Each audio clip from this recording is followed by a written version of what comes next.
حركة واحدة.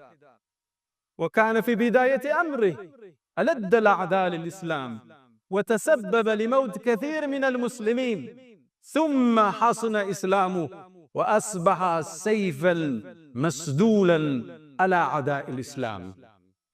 إنه أبو سليمان الذي قال عنه فاروق عندما سمع وفاته، قال على مثل أبي سليمان فلتبكي البواكي.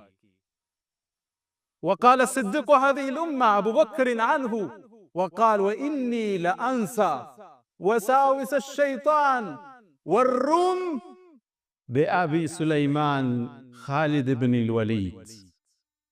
أبو سليمان خالد بن الوليد المخزومي.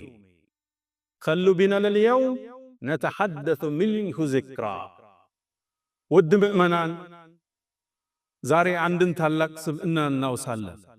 በሰው ልጆች ታሪክ ውስጥ እንደሱ አይነት የጦር ጀነራል ተፈጥሮ ማያቅ፣ የጦር አመራር ጥበቡ ፍልስፍናው ተወዳዳሪ ያልተገኘለት፣ አሁን ድረስ ነጮቹ እሱ የመራበትን የጦርነት ቴክኒክ የሚያጠኑለት ስለሆነ አንድ ግለሰብ እናውሳለን።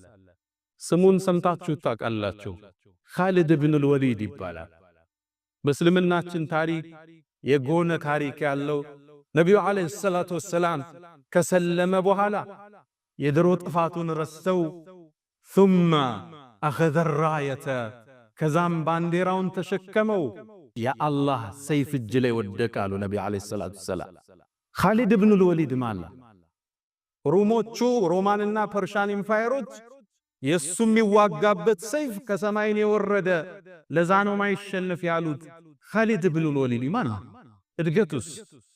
በርግጥ ኻሊድ መካ ላይ ሲያድግ በጣም ቅንጡ ሀብታም አባት ነበረው። መካ ውስጥ አረቦቹ ላይ በሱ ልክ የሱን ያህል አባት ሀብታም አልነበረ። ነገር ግን ሀብቱ እንዲበላሽ አላደረገው። አባቱ ጀግና አድርጎ አሳደገ። አባቱ ቢሰልም ኑሮ የቁረይሽ ማህበረሰብ ይሰልማል የተባለለት ወሊድ ብን አልሙጊራ የተከበረ ሰው ነበር።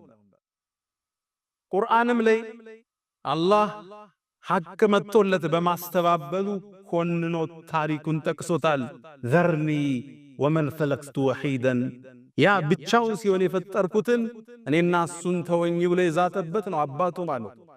ለኻሊድ ከጎኑ የማይጠፉ የተከበሩ የሀብታም ልጆች፣ ብራንድ ለባሾች፣ ሽቷቸው ከሩቅ የሚጣራ የተከበሩ ሰዎች ነበሩ። አላህም ቁርአን ላይ እነሱን ጠቅሷቸዋል። ወበኒነ